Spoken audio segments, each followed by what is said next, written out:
Sabi nga nila, the nature has its own way of cleaning talaga.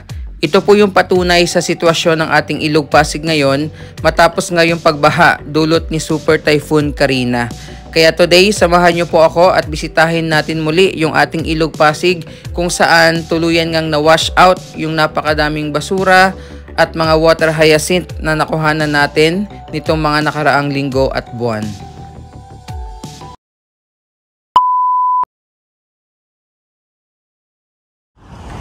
Yes po, magandang araw and welcome muli sa ating video today. Ngayon po ay araw ng Martes, July 30, 2024. Update tayo ulit ng Pasig River. Ayan.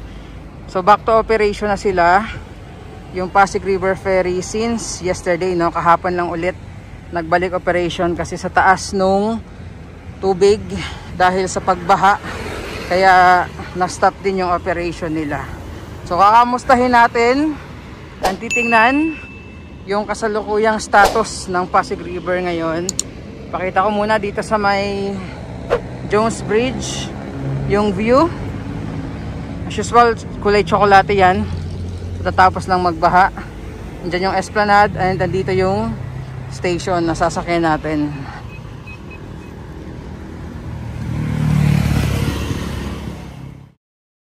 So ngayon lang po ulit tayo makakapag-update ng lagay ng Pasig River matapos nga yung pagbaha dito sa Metro Manila dahil kakabalik operation lang din ng Pasig River Ferry Service kahapon.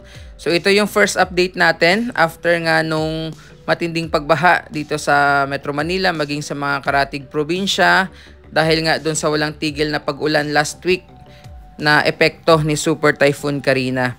Nagsisimula pa lang tayo ng biyahe natin pero obviously no halos parang na-wash out yung napakadaming kalat. Ganon din yung mga napakadaming water hyacinth dito sa ating Ilog Pasig dahil po yan sa pagbaha. Ang sabi ko nga talagang the nature has its own way of cleaning or healing. So dahil nga doon sa malakas na buhos ng ulan, halos na wash out yung mga kalat at mga water hyacinth ngayon dito sa ating Ilog Pasig. So pakita ko muna sa inyo or balikan natin yung ilan sa mga kuha natin dito sa ating Ilog Pasig kung saan nga nakuhanan natin nung napakadaming basura sa kasagsagan po ng tag-init. Ganon din yung napakadaming water hyacinth dito.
So yun yung mga kuha natin this past few weeks and this past few months dito sa ating Ilog Pasig, no? Lalo yung mga basura sa kasagsagan po ng tag-init. Yung ating water hyacinth kasi talaga is-season niya ngayon. Pero as you can see, today sa pagsakay natin muli sa Pasig River Ferry and para mag-update nga ng ating Ilog Pasig, totally talagang na-wash out yung napakadaming basura, gayon din yung mga water hyacinth. Pero ang nakakalungkot lang po dyan, yung mga basurang yon at yung mga water hyacinth na yon kapag hindi po nakuha, lahat po yan ang bagsak ay sa ating Manila Bay. Lalo po doon sa dakilang catch basin o tagasalo ng mga basura yung ating Manila Baywalk. So as you can see sa ating naging update dun sa Manila Bay Dolomite Beach ay napakadami rin talagang naipong mga kalat. Parang umabot na po sa ilang libong sako yung nakolekta ng ating mga Manila Bay Warriors doon.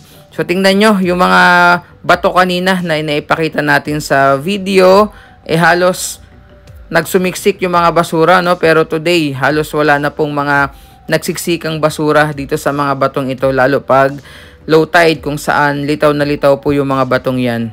And, ayan, grabe, napakagandang tingnan kung ganito palagi yung ating Ilog Pasig. Pero, syempre, dahil po yan sa naging pagbaha, no? Nature mismo yung gumawa ng dahilan para luminis and mawala yung mga kalat and mga water hyacinth dito sa ating Ilog Pasig.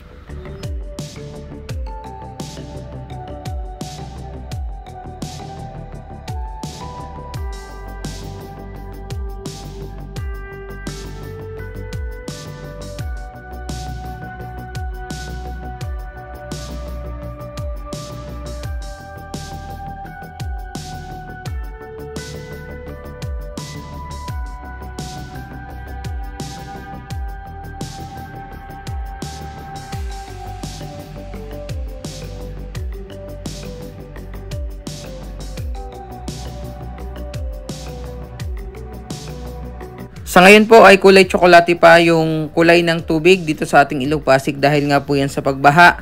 Pero sa mga susunod na linggo or buwan, baka magbalik na rin yan sa dating kulay. And expect na may mga dumagsa ulit na mga water hyacinth sa mga susunod na araw or linggo dahil ngayon po ay talagang season ng water hyacinth. Pagdating naman po sa ating Pasig River Ferry Service, lahat po ng stations ay operational maliban lamang sa Valenzuela at Lambingan Station. At ito na, ituloy na po natin yung ating biyahe. By the way, sumakay tayo sa Escolta at tayo po ay bababa dito sa May Guadalupe Station ng Pasig River Ferry.